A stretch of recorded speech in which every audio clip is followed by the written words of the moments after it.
कभी कभी जिंदगी में मिलने वाली सबसे बड़ी ताकत न प्यार होता है न पैसा, बल्कि साथ होता है।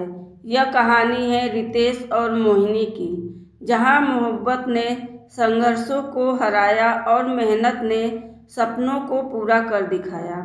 यह कहानी आज से करीब 6 साल पहले की है, जब रितेश 19 वर्ष का था और गर्मियों में मई के महीने में अपने मम्मी पापा के साथ अपनी मौसी के घर अंबाला गया था।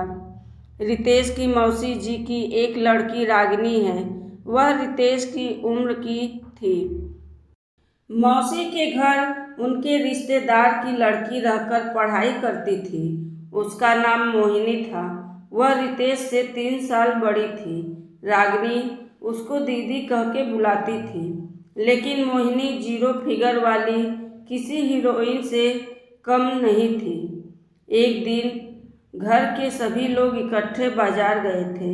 रितेश, मोहिनी और रागिनी तीनों घर में ही रह गए थे, क्योंकि बाहर बहुत तेज धूप थी और बड़े लोगों के साथ बाजार जाने का दिल नहीं हो रहा था।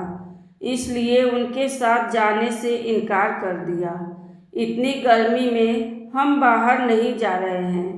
अब तीनों घर में अकेले बैठे बातें करने लगे। तभी रागिनी बातों बातों में रितेश से पूछा, भाई चाय पियोगे क्या? तो रितेश कह दिया, अगर तेरी इच्छा है तो जरूर। मोहिनी की नज़र रितेश के ऊपर से हट ही नहीं रही थी। मोहिनी बोली, चलो रसोई में मैं भी कुछ हेल्प कर देती हूँ। और रितेश कमरे में बैठा टीवी देखने लगा। पहले तो रितेश टीवी पर हिंदी फिल्म सर्च करने की कोशिश की, लेकिन उसे उस समय पर कोई भी अच्छी फिल्म नहीं दिख रही थी। तो वह सोचने लगा, क्या करूं? तभी रितेश उठकर अपनी बहन के पास रसोई में चला गया। वहां पर मोहिनी के पीछे जाकर खड़ा हो गया। रागिनी ने तभी मुड़कर देखा तो वह बोली, क्या हुआ भाई, रसोई में क्यों आ गए? यहाँ बहुत गर्मी है, बस अंदर बैठे हुए बोर हो रहा था तो तेरे पास आ गया। मेरे पास या हम दोनों के पास? तभी तीनों हंसने लगे। भाई तुम कमरे में जाओ, मैं बस चाय लेकर आ ही रही हूँ, ठीक है? और रितेश रसोई में से बाहर आ गया। रागिनी चाय लेकर कमरे में आती है। फिर तीनों बिस्तर पर बैठकर टीवी देखने लगे और साथ साथ चाय पी रहे थे। रितेश बीच बीच में चोर नज़र से मोहिनी की ओर देख रहा था, और जब रितेश की निगाहें मोहिनी से जाकर टकराती तो मोहिनी भी मुस्कुराकर पलकें झुका लेती। रितेश मोहिनी के बारे में सोचते हुए चाय पीता रहा और तीनों ने चाय खत्म कर ली। अब समय पास करने की सोचकर कहा, रितेश ने मोहिनी और रागिनी से कहा, चलो कुछ खेल खेलते हैं। तभी मोहिनी बोली, क्या खेल खेलते हैं? अब हम बच्चे थोड़े न रह गए जो खेल खेलेंगे। तो रितेश ने कहा, यार हम जब छोटे थे तो कैसे कैसे खेल खेलते थे एक साथ, तुम्हें याद नहीं है क्या? रागिनी बोली, हाँ वे दिन तो मुझे भी याद आते हैं। तो फिर आज वही बचपन के पुराने दिन याद करते हैं और वही बचपन वाले कुछ खेल खेलते हैं। मोहिनी बोली, मैं भी तुम लोगों के साथ खेलूंगी प्लीज। रागिनी बोली, ठीक है। भाई बोलो कौन सा खेल खेलना है? तभी मोहिनी बोली, चोर पुलिस वाला खेल खेलते हैं। तो आज भी वही खेल। मोहिनी बोली, मैं चोर बनती हूँ, तुम रितेश पुलिस वाला सिपाही। रितेश बोला, ठीक है।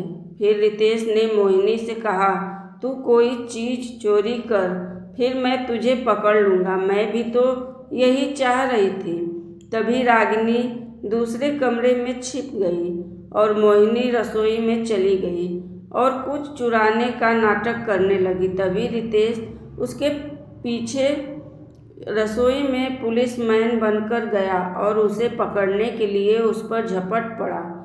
खेल के अनुसार मोहिनी बचने के लिए वहां से बाहर निकलने की कोशिश करने लगी, लेकिन रितेश मोहिनी को पीछे से कसकर पकड़ लिया था।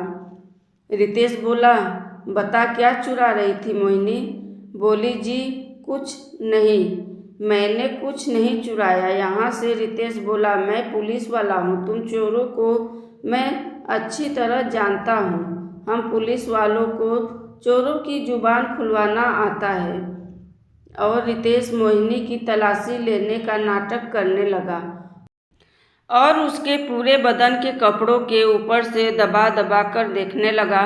तो वह बोली, देख लो, मैंने कुछ नहीं चुराया है, लेकिन तुम मेरा दिल जरूर चुरा लिए हो। रितेश ने उसकी बात सुन ली तो रितेश उससे पूछा कि तुम मुझसे इतना प्यार करती हो? वह बोली, हाँ, यह पहली नज़र का प्यार है, यह मरते दम तक नहीं छूटेगा।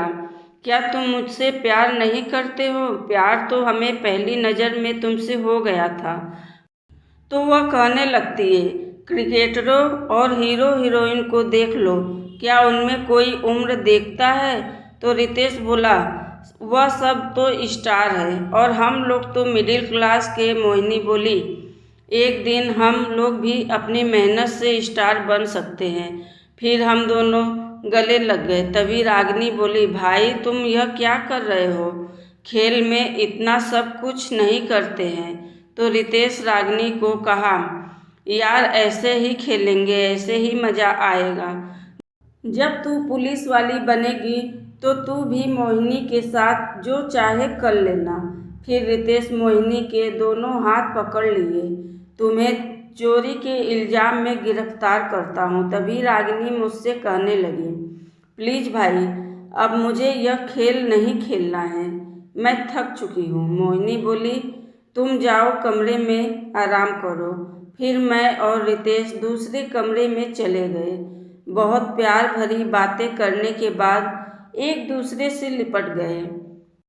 दोनों आधा घंटे बाद कमरे से बाहर आए। फिर दूसरे दिन रितेश, उसकी मम्मी और पापा वापस आ गए अपने घर से। रितेश को जब समय मिलता तो मौसी के घर पहुंच जाता। अब रितेश की मौसी को शक होने लगा कि मोहिनी के साथ कुछ चक्कर तो नहीं है। लेकिन कुछ दिनों बाद मोहिनी को पता चला कि उसका गर्भ तो रुक गया। तो यह बात रितेश को बताती है।